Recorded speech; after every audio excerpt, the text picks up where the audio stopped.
everyone. Thank you for joining us for another edition of Adam Interviews. I have the great pleasure of talking with Dave Jewett today. I could probably spend the next 28 minutes just listing off all the amazing things that he has done. We're kind of going to do that, but we're going to also talk about where we are in just a moment, talk about Christmas and Christmas trees. But first, Dave is a local, went to Sutherland High School, went to what's currently called FLCC, and that's kind of where you discovered your love of trees and woodworking, and what was it, ornamental horticultural? So I studied ornamental horticulture. I enrolled in mechanical technology. Okay. My dad was an engineer, product development at Kodak, and I didn't really know what I wanted to do. I said, well, this must be for me. I lasted a day and a half, found myself in the conservation wing, signed up for ornamental horticulture. And then a year later, after I lost my intimidation for the men and women on the wood chopping team, I got asked to try out for the wood chopping team, and here we are today. So before I ask the next question, I need to point out that he has been a world champion many times over. I think at one point in 2006 ranked #1 in the U.S., 5th overall in the world, and it's lasted for decades, which is incredible in and of itself. When you started, was it one of those moments where you're like, this is it? Like, there's something about the feel of the axe, the wood, like did everything just kind of click, or did you have to work towards it? It was a little of both. A little bit of a backstory. I was 160 pounds in high school. Okay. I didn't have the lung capacity. I had enough ability to make the soccer team, but I wasn't good enough to play, especially in this town. It's very tough, this whole upstate New York, incredibly tough.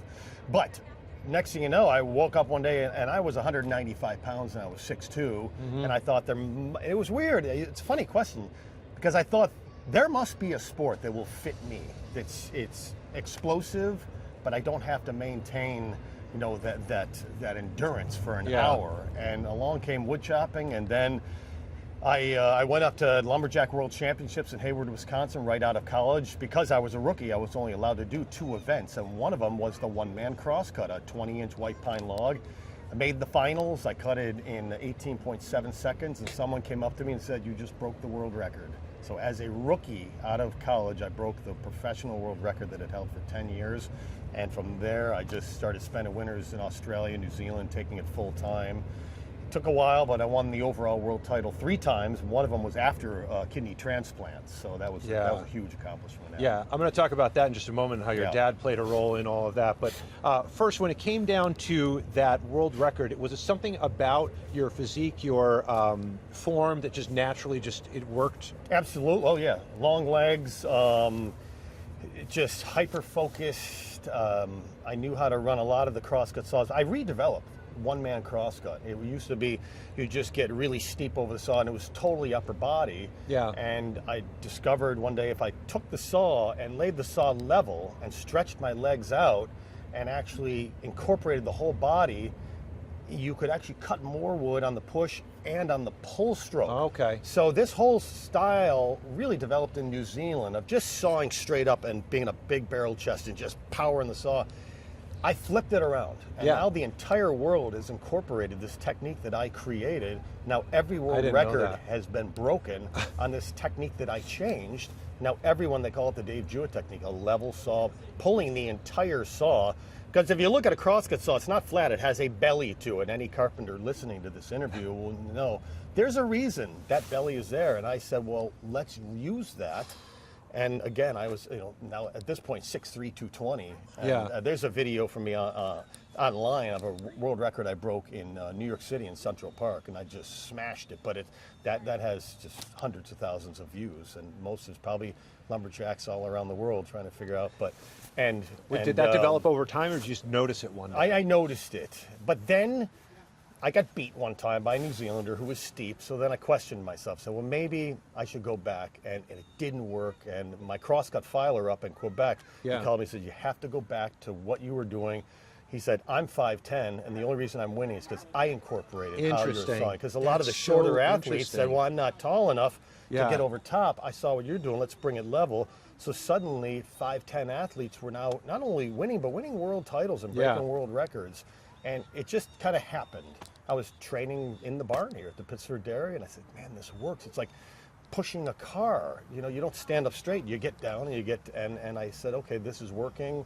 And then, of course, learning how the saws work, that helped. But I may not be the fastest in the world, but right now, like, there's no one in the world that can cut a log in the fewest amount of strokes that I can. To this day? I can still do that.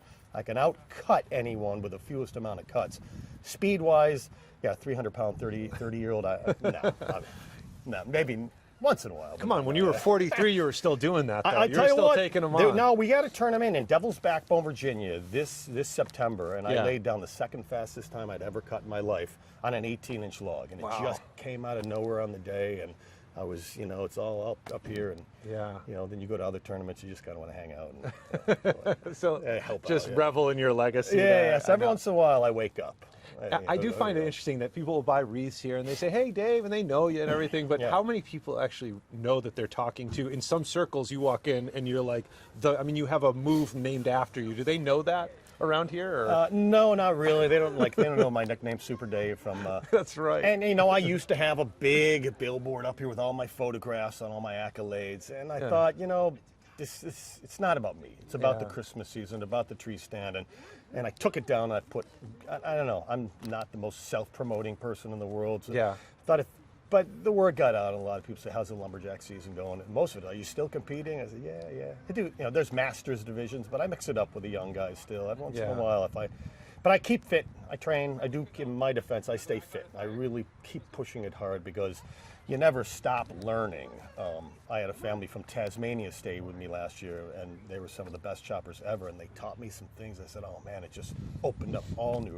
So there's a lot of competitors in their 50s still winning world titles, and so. Wow, there you go. Yeah, I'm too stubborn to quit, Adam. I love still that. Going, still fighting. Yeah. Well, but not only did you stay in the field that way, you were invited to become a color commentator for ESPN, if I'm Yes. not mistaken. Yep. Is it the Timber Sport Collegiate so Series? It's Steel Timber Sports. Yep. Steel Timber Sports. So That's it. yeah, I was. We had a big tournament in Lima, Ohio, and a massive rainstorm came through. And I was just in a goofy mood, and I grabbed there was a live ESPN mic. My buddy got his camera, and I went out and I pretended to be Jim Cantori standing in this rainstorm, and it was so convincing that there was people behind me trying to get in the shot. Yeah. And I interviewed a kid, and I was just screwing around. Yeah. And I got home, and I had an email from ESPN offering me a job. That's They just saw me amazing. screwing around, and then I took it from there, and I started announcing for U.S. Collegiate, the pros, the women's division now, and I've announced U.S., Canada, Europe. So I've announced the world titles over there, and now I'm exclusively U.S. And then when the Europeans host the World Championships, occasionally I'll go over and I'll call that. What's it been like to travel the world like that? I mean, Europe, Australia, New Zealand. Yeah. mean, it's been- Tasmania, South Africa. It's awesome. I wish I could go back and back off on the intensity. So it was just. I must win. Like I was telling someone yesterday, I wanted to be the world champion yesterday, every day. I want to win every world title. And it kind of robbed me of the enjoyment of the traveling and the experience and what I saw. You could have been anywhere It's at like, that hey, moment. You were I'm, just I'm at, competing. I'm in Australia. Hey, let's go out surfing today. Can't do that. I got to train. I got Yeah. a tournament this weekend. And I never could switch that off. So now I enjoy going back as a commentator now Yeah. and coaching. They've sent me to coach all over Europe and Austria, all over the place, and I love it. But I'm able to stop now and actually go and see the things that I missed back when I was Good. so hyper focused that I really couldn't enjoy myself. Yeah. So. When you hear that from Olympians, you have to wonder if you would have been as successful if you had taken your foot off the brake a little bit. No. So, I'd come home. I would just come. I'd beat myself up so bad if I didn't win. And I mean, it was just train, absolute full gas, in the zone at all times. That's tough, man. Yeah, I mean, being in the zone, it's successful, but it I takes. can do it for like takes 5 a toll. seconds. Yeah, it And takes then- a toll. Yeah, then I and kinda now zip I'm up. like, 1 out of every 6 tournaments, I'll be in the zone. I'm just not talking to anybody, and I'm just, that big window just comes down to here, and I just will come out of nowhere. And other days I go, like, what are the cocktails? I love Let's that. help everybody else have a cocktail and celebrate, And you know what? I actually enjoy that, the coaching now. Yeah. But every once in a while, if I get beat, I wake up and I go, and a different Dave Jewett will show The Super up. Dave comes out. So it comes out, Yeah. and then all of a sudden it's Super Dave's back, but it's hard. It takes Yeah. its toll, and I see it's new frontier, being in your 50s and still being physically fit and ready to Oh my compete. gosh, yeah. But It's hard to find that. It's hard. You and Philip Rivers. Yeah, he's so. And then on top of that, you take all that accomplishment, add in the fact that you needed a kidney, and your dad stepped in and gave you the kidney. What do you thought? How long ago was that? So I was 36. So we're coming up almost on my 20th year of the kidney transplant. So I was in the prime of my career. Yeah. And so the failure probably started happening when I was 34. It was a decline, and for 2 years I was feeling lousy, and something's up, and I kept, it's allergies, it's this, it's that, stress, and finally I was it came down to a winter tournament. I was literally throwing up blood, passed out on the stage, and I was rushed home overnight, and I was emergency hooked up to hemodialysis a few days later, and just taken straight to dialysis. I was at stage 5. I was competing, working here at the tree stand. Yeah. It was stage 5 renal failure that I didn't know about. I was telling a customer the other day, I was lifting trees on cars, and I tied the rope, and I was just leaning on the car, just trying to catch my breath and trying to hold myself. And you're probably just wondering, did I not work hard enough? I said, I'm just here every day. I'm here every day loading Christmas trees. That's probably what it is. And, and it was literally weeks after I shut the tree stand down, I was in the hospital. And, yeah, so I sucked it up. That's my But then not really a claim to fame. I was about to say, that's not advised. I sucked up stage 5 renal failure. I said, but then you got the kidney, and you were competing a year later, which is... Competing, yes. So I was at a creatinine level of 11 which is 11 times your toxins when I received the transplant. So even after I was diagnosed, I still kept, dialysis kind of kept me alive, but I was getting pretty sick. So my dad was fortunate. He was 64, still is. He's 83 right now, fit, but he's a fit 64-year-old, never smoked, and he was in incredible condition. And so he was a great candidate he donated a kidney. We had it done down at New York Presbyterian, a Rogerson Kidney Center. And what's beautiful about that is, you get an organ transplant, you have to be on immunosuppressants. Yeah. Forever, as long as because it's not yours. Yes, to just suppress your immune system. And Rogerson, they had a steroid-free protocol. So I've never been on prednisone. So I had a good friend of ours, Pam Blum, who worked down there, and she reached out and said, "You don't know who I am," but she reached out to my mom and said, "You need to come down here if you ever want to go back to compete again." And so I went down. I had it done down there. No steroids. I was able to get back to my exact same weight at 220 and get back. And it took about 2 years to fully recover because I had declined so far. I had lost 45 pounds. So I was able to kind of get that back, but it was just about 2 or 3 years later when I broke that world record in New York City. But for the first year was horrible. It was because I expected to be back. Right. My health was back, so why am I not winning? Why am I not winning? It just took so long to get the weight and the strength back. But literally at the 2-year mark, I started winning again. Wow. Yeah. I mean, it's easy to ask this question and say, how come you didn't go? Like, oh, I want it. But you could have been like, you know what? I had my time. Clearly stuff isn't there. This is too much. What pushed you into that 1.5 mark, that 2-year mark? There was, when I was out of the sport, just to back up, when I was on dialysis, I was still doing commentary on dialysis. And I thought, I was having trouble going, I don't even know if I want to get back into this. This is just it was so hard. I didn't want to admit it. I'm like, I don't miss it. I don't miss the sport. I don't miss the stress. I don't miss it. But then, when I got back, I just said, it wasn't a choice. They said, you got to do it. It's not a choice. And the doctor said, don't lift more than 15 pounds. The day I came home from New York City, my first day home, I put 15 pounds on the bench press. Yeah. I said, don't lift 15. Well, and I just did 15. I did 15, and I just immediately just started going after it. And, the Pittsford United Soccer Club, I wanted to get back playing soccer, so I was just dribbling the ball around and just slowly working up. And then all of a sudden, and I have an incredibly hard soccer shot that most people don't know about, but there's Ted. Yeah, look at Ted. Suddenly 2 years later, I got the shot back, I got my strength back, the endurance. I bought a really nice, I used to bike race as a teenager. Yeah. But I bought a racing bike and started road riding and getting it all back. And but it was funny. It was right at the 2-year mark, and I just wish someone had told me it's going to take 2 years. Right. That was the only thing. Everybody said you're going to feel back to normal. You feel back. Well, my normal I'm up here. Right, exactly. Where a lot of people were just happy to Get out of bed. Go back, get out of bed. A lot of people don't go back to work, but right. I was like, well, why am I not winning right now? And then, at an elite level. And then someone finally said, look, you're asking too much of your body for what it went through. But right at that 2-year mark, suddenly, here we go again. We're winning, and and here we are today. But to talk about how I got into the Christmas tree, I trained up in northern Wisconsin, in Hayward, Wisconsin, and one of the families I stayed with, they had a wreath-making business up there in the North Woods, and my job was out in the Nemacaga National Forest to collect balsam branches.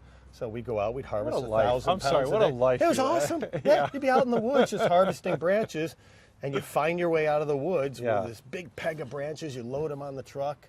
I got paid 10 cents a pound, and but then they would pack up their whole business and they go to a little town called Geneva, Illinois. Yeah. Very similar to Pittsford. They had a Christmas walk.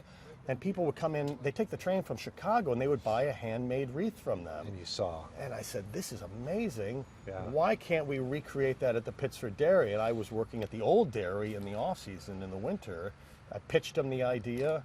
And like the day I pitched him the idea, Charles Corby showed me the blueprints for the new dairy. Oh, right. So this is back in the old little one. Oh, I he remember. said, you get this business cinder going block. So he said, get this business going because this is coming. This is on the horizon, the new dairy. And we just trudged through some good years and some bad years, and here we are now, and it's awesome. It's a great community event, and it's a year-round job now getting ready. And it's become a tradition for my family, for a lot of families out there. You got to go get your ice cream, sit by the fire, hey, you got to get your tree, Yeah. So then we had right around the corner this brand new fire pit. I can't wait to show you that. Another friend in Hayward, Wisconsin. He came over from Bristol, England, to chop. Patty Stevenson. And he stayed in Hayward, became a custom welder, and I said, Patty, I need you to build me an incredible fire pit. All right. Yeah, so there's a lot of pieces. All right, well, that's going to be the surprise at the end here. Before we get there, I want to show you. So it's funny, you started with ornamental horticulture, and you kind of then, moved into that here. This started when I was about 4 years old. Really? I was whittling and I made a little sailboat in my basement when I was 4 years old. Wow. And I took it from there. My grandfather, my dad's father in Malvern, Pennsylvania, had a wood shop, and I messed around down there when I was a little kid, and then it just developed. So I knew how to carve before the tree stand came along. That is impressive. I mean, the closer you look, the more you realize the fine detail that's there. Yeah, and the tools now that they make, the little scroll saws, the blades are so fine compared to what they used to be. Yeah. But like Doug Kessler from Pittsford Sullivan, the wood shop, he was incredibly inspirational. And, okay. Yeah, that's just kind of like led you and taught you along the way. Yeah, he showed me some things, and I'm like, wood. I was just, I was always down in the woodworking shop, but I'd be making exactly what there wasn't. I would be making a table, and I'd be making these little ornaments. Like, we didn't tell you to make that. Well, yeah, I'm making little ornaments. It's like everybody's making these big stuff. And the contrast, right, between just a lumberjack where you're just, hacking big logs. My buddies make fun of me all the time. Hey, we're going to Thirsties tonight. What are you doing? Well, I'm home tying bows. Tying bows. I'm watching the hockey and tying bows. I got wreaths to make. I don't hear the end of it. I know. It's good. It's all good. Yeah. So every year it grows a little bit more. So you add something to the mix.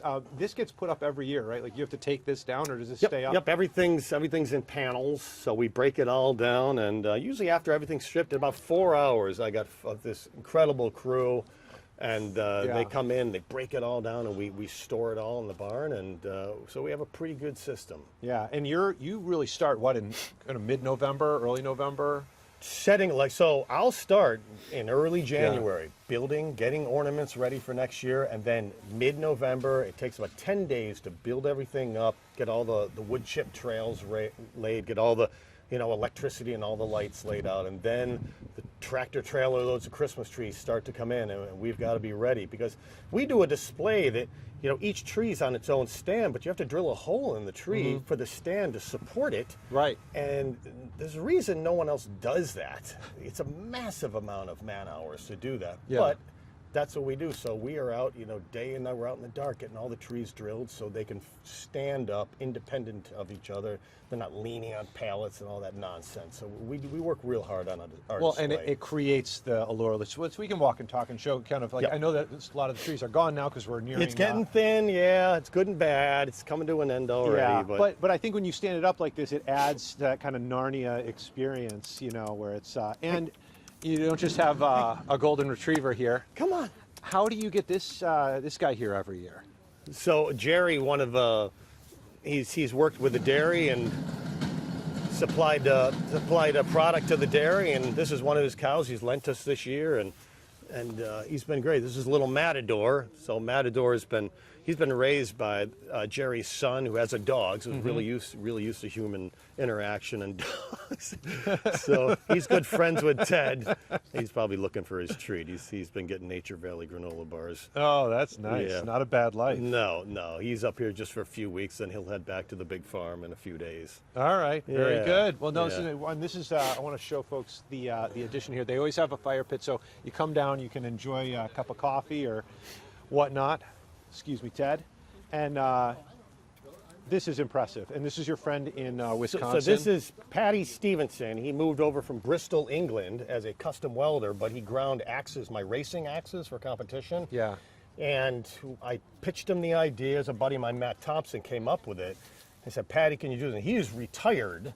And he said, okay, I got one more project in me. And it's 4 pieces. And we were talking about kind of funneling the smoke out and radiating the heat back.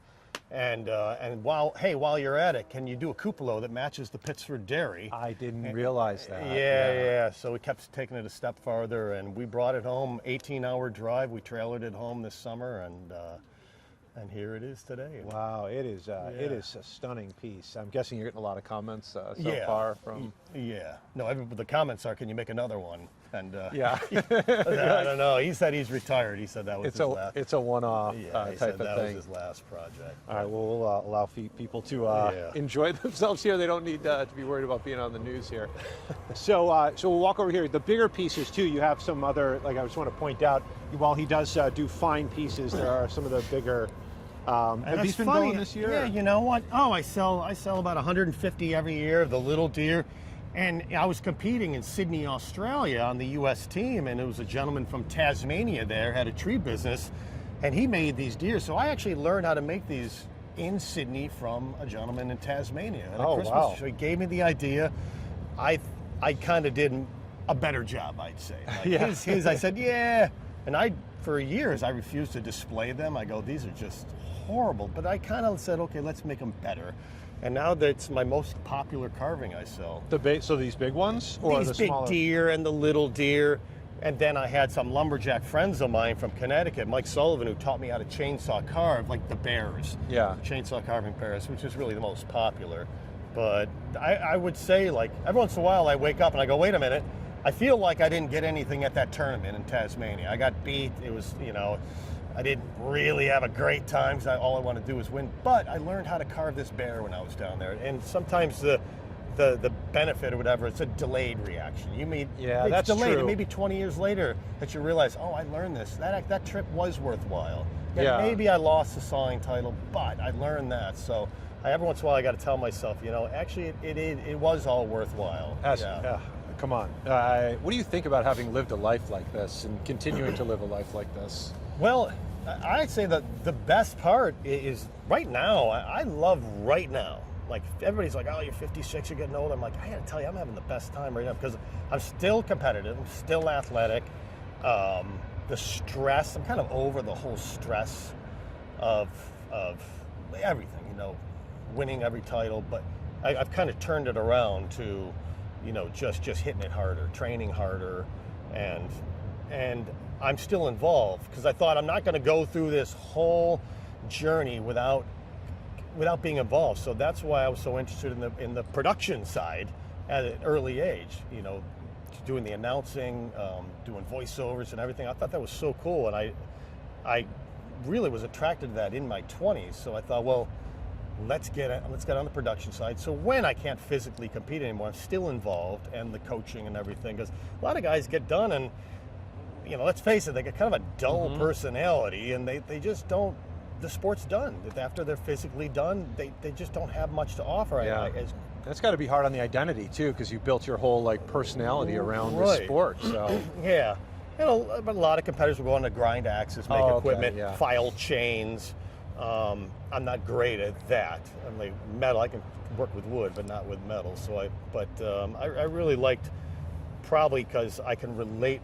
Doing the interviews and everything, the stage commentary, I feel like I can relate to what a lot of these younger athletes are going through and the pressure. And I see them off stage and they're, they got their head in their hands and they're just devastated. I'm like, I know what you're feeling. Like, do you ever tell them, and hey? I do. I go up, I go, dude, it is a long career. Like, lumberjacking is a long career. And it's hard, to lay off the gas and, say, just hit it again, but you can't beat yourself up because there's too many, you control your controllables. That's it. You can't always control how your axe performed. Did you hit a knot? Did you break your axe? Did you, the crowd or something just didn't line up. And one thing I've noticed in the sport, when you're starting to have a bad day, they go bad. It's the oddest thing. And when they go good, you just ride the wave and you just stay in that zone. But yeah, I've seen a lot of competitors, and I'll go out of my way after the show, no mic, nothing, just say, don't beat yourself up. You got more time, and just figure out what you did, or figure out what you do right, what you do wrong. Yeah. That's the worst. Somebody has a bad day, and then they get out of it, but they don't know why. Right. And I'll say that on the mic. The worst thing you can do, chop a log horribly, you walk off the stage. Right. Stay there. Stay on the stage, analyze it, wait for the production crew to kick you off. There you go. Yeah. Dave, thank you so much. much. We do this all. You were right. It's not enough time. It's never enough time. I know. Everyone thinks half hour, what are we going to talk about? And the next thing you know, we're going. Yeah. But Dave Jewett, always so happy to chat with him. I obviously love the tradition for me and my family. If you didn't pick up on it, we're at the Pittsford Dairy just outside. Dave Jewett spends a lot of his life cold, so you can come warm him up with your stories, and he can regale you with his. Thank you so much for watching. Tell your friends and family about the Rochester First app. Take care. Get the Rochester First streaming app today for everything you love from News 8 On Demand, plus exclusive shows you won't see anywhere else. Search ROC and download for free on Roku, Amazon Fire, and Apple TV.